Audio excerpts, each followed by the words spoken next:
Welcome to Not Milk Never Milk. Subscribe if you're lactose intolerant. You start with safety and a clear view.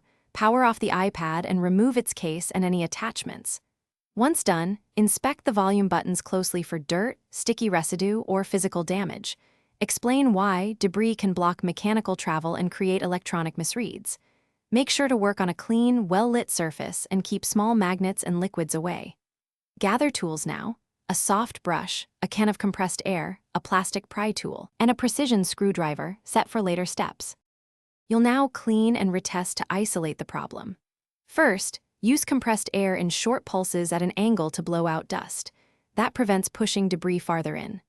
Next, gently brush around the button with a soft brush and test the button after each pass so you can see progress.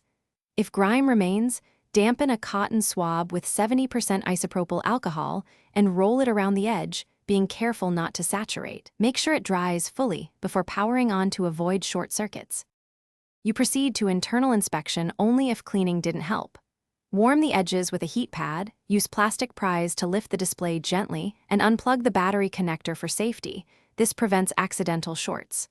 Once open, examine the volume switch flex cable and contact pads, reseat loose connectors, or replace a frayed cable. Reassemble carefully, power on, and test. If the button still fails, try enabling assistive touch as a temporary workaround while sourcing parts or